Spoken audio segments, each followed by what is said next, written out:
If you have bad grades and problems in school, you're just like me. I was a pretty problematic child inside and outside of the classroom, and after a certain age, grades just didn't matter to me like at all. I was getting by as a pretty good student just off of my capabilities of being resourceful, if you know what I mean, but then came high school and I got inside of one of the best gymnasiums in my town and my country. At this time in my life, sports were taking over and I was training about 3 to 4 times a day and didn't care about school because I was kind of used to getting by, swiveling by. But this time was different though. In this school, there was no slacking, like at all. No pretty-eyed syndrome. There was only work and results. And the teachers were very strict and very output-based, results-based. And what you get is how others valued you. And of course, I thought I was a special flower and that they would fall for the funny guy method and let me slide, but that was not the case. They hammered me every time I tried to escape,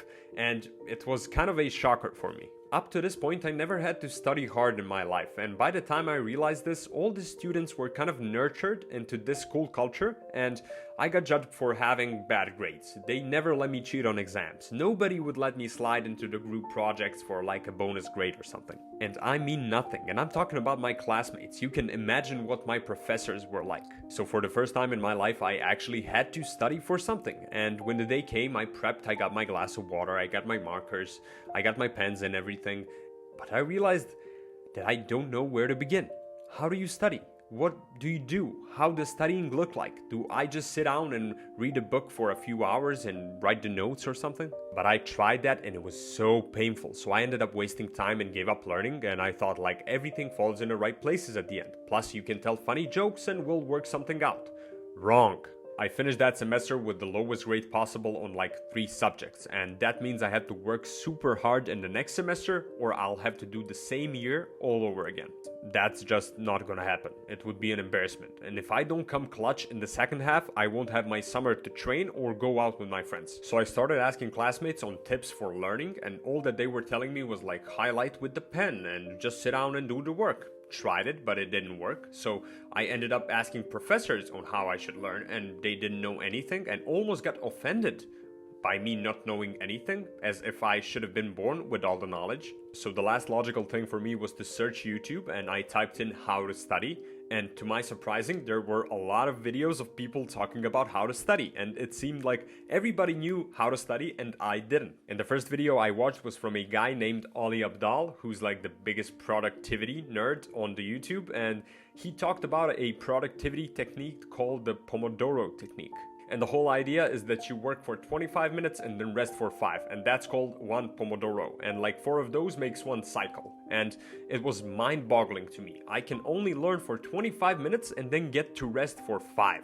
Like, I thought learning was kind of straight sitting for 5 hours. The fact that it was possible to work that way was enough of a blessing, so I just got to work, I turned my timer on and looked at the book. First 25 minutes, easy, rest. Second 25 minutes, easier, rest.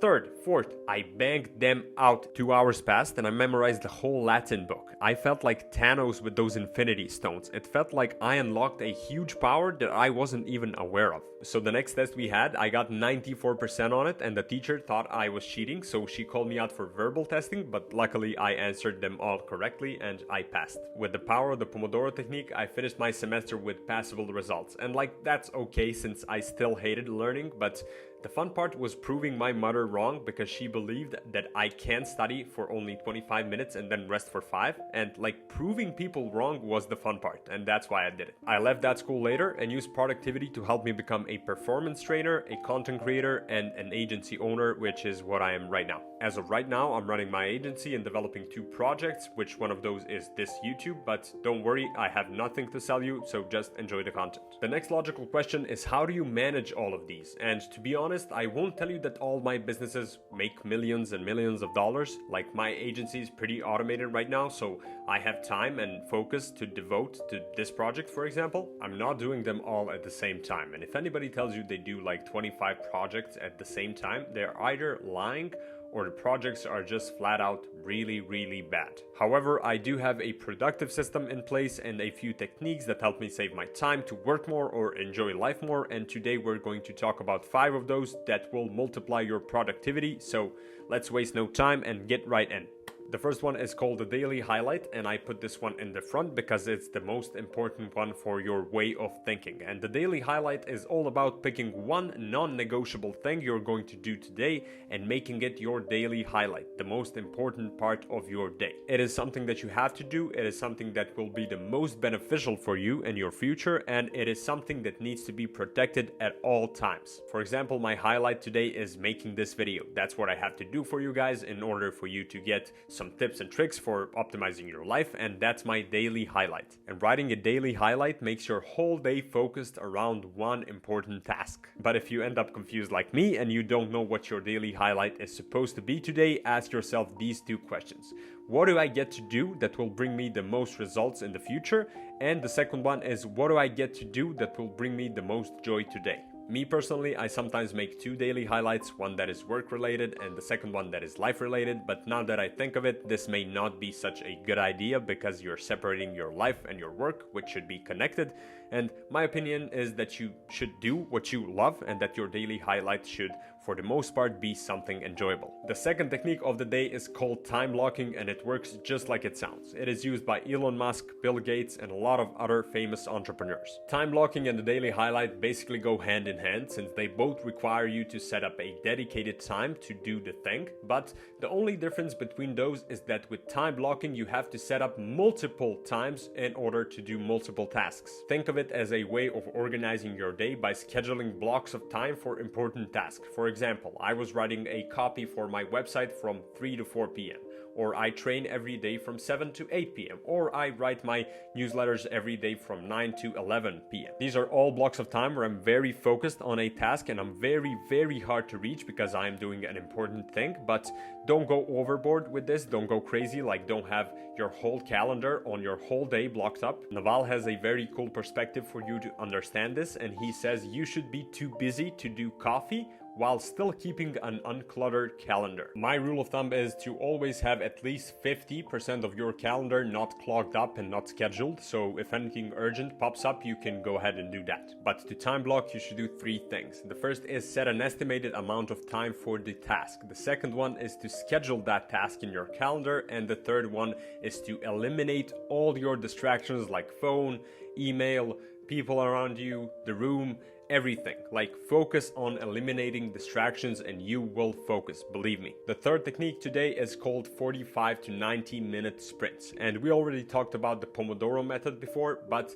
this one is the Pomodoro on steroids. So again, the Pomodoro method is all about working 25 minutes and then resting 5, doing that for 4 times and then resting longer until you do that again. So when I started doing it, I had really good results, but after some time I got used to the 25 minutes and I got into my zone at around 20 minutes, and then 5 minutes later, I have to rest and I scroll through my phone and I kill my focus. And every time I got back to studying, I had to start the cycle all over again. So one time, I just went beyond 25 minutes. I went to 45 and then rested for 5 to 10. And it was much better this way. I got to focus more, I get to study for longer, and I get to improve my productivity as well. And just later, I found that a lot of people use this method also. It's pretty simple. Just set the timer for 45 to 90 minutes, depending on how good your focus is, and after that time is over, take the number of minutes listed below. So 45 minutes of work, 10 minutes of rest, 60 minutes of work, 15 minutes of rest, and 90 minutes of work, 30 minutes of rest. And a few of these cycles should be completely enough if you're focused while you do them. And this is by far my most used productivity technique, and I use it basically for the whole day. So give it a try. The fourth one is a to-do list, and checklists are sacred in the productivity space. And if you don't have one, are you even productive? And we're not here to debate if they're good or not. In my opinion, they're necessary, but I think there is a better way of making them. The nature of humans is to always have more. Put more food on the plate than we can eat, buy more clothes that we will never wear, get the fancy equipment that we will hold on and never use. The same way is with to-do lists. We tend to put more on them than we can actually handle, and then the list starts to clog up and it ends up full of tasks and we feel bad about it and it seems like we aren't getting anything done, and then we try and play the whole impossible game of catching up with your to-do lists, and it always leads to one thing, and that is creative burnout. A lot of smart people said, when in doubt, simplify. And to avoid this mistake with to-do lists, the best thing we can do is actually simplify our to-do lists and make them really easy to go. I have a few cool ways of going about your to-do list, which I will tell you more about later, but let's first fix your mindset about them. Instead of thinking about them as to-do lists, think of them as my to-do lists. If you do your non-negotiable daily highlight, you can do everything else, but you really don't need to. And I know what you're thinking right now. What about discipline and pushing through obstacles and this influencer said this and this, that? Yeah, be disciplined and do the most important thing in your day. And 10 out of 10 times after that, you will find yourself wanting to do more work. The most important thing is to actually get you going. Everything after getting you going is pretty easy, and it's like going to the gym. You drag yourself to the gym for the first 10 times and you enforce discipline for the first few weeks, but after that initial period you find yourself loving the progress you have made, and now you go to the gym every day because you love it. Now your work doesn't depend on you being hard, and now you enjoy working actually. That's why I can beat 95% of my competition, because they have to rely on discipline, grit, and hard mindset all the time. People can realistically grind for about 2 to 3 months until they get sick of it, while I enjoy working 12 to 14 hours a day every single day, and then they get burnt out and I get better and enjoy every single day even more. And of course I enforce discipline when I feel like shit. I don't wake up every single day like I'm on drugs. I do about 5 days a week, but for the people not enjoying the process, they struggle every single day. And from there on, it's just accumulation of work, time, love, results, experience, and eventually success. And that's how you win and actually achieve things. And all this relates to my previous videos about meaning and purpose and doing what you love. So if you fancy that, go check it out on my channel. But we went way deeper than I thought we would. So let's just get back to making to-do lists simpler and cover one basic way of writing them that will save you time, stress, and make you more productive. This trick is called 1-3-5, and it's pretty simple. You want to write 1 hard task, your daily highlight, 3 medium hard tasks, and 5 easy tasks. And your to-do list should look like a pyramid, and that way you know your priorities, what comes first and what comes next. This trick is really effective, especially for beginners just looking to start their productivity journey, because you only focus on a few tasks, and if you find that after some time you do all the tasks easily, it's time to move on to something harder like the ABCDE method, or you can make a style that fits you. And the last technique for today are goals. And it's not that goals are stupid, it's that the people set stupid goals. They set some goals like I want to earn $5 million before I turn 23, or we need 400 users for our new app, or our revenue should exceed 400,000 in the first quarter. And when they don't reach their goals, they quit. So I saw that there are 2 fundamentally wrong things about how people set their goals. And the first one is uncontrollable goals. The goals I listed above are all attached to something uncontrollable. Like, you can't control how much money you make until what age you are. You can't control how many users you have on the app. And you can't control how much revenue your team will bring in. Generally speaking, you don't want many uncontrollable and volatile things in your life. I'll give you an example. What if a recession hits? What if there's another pandemic?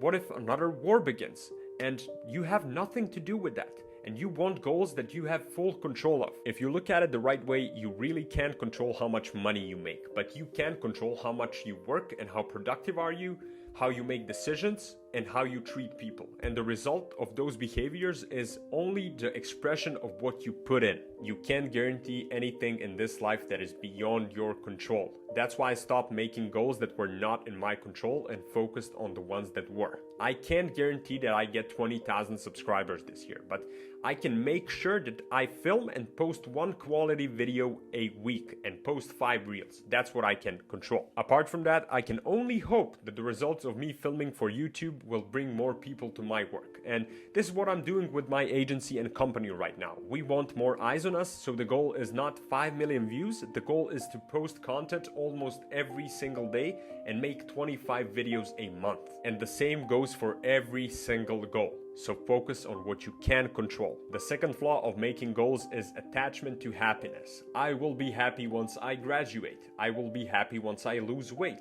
I will be happy once I make XYZ amount of dollars. And in psychology, this is called conditional happiness. Everybody thinks that once a perfect moment arrives, they will be happy, but in reality, that moment will never come. And this is why you should not attach your happiness to your goals. It's like chasing a rainbow. You can walk for miles, but in the end, the rainbow will just disappear. And if you're always looking for happiness down the road, you're killing the chance of being happy now, in the present moment. But here's a good way to make goals. Your goals should be SMART. S stands for specific, so try to narrow down your goal as much as possible. M stands for measurable. Your goals need to be measurable for you to track progress. A stands for achievable. Your goals should be achievable and they should not be delusional. And R stands for relevant. Your goals should be relevant to your situation right now.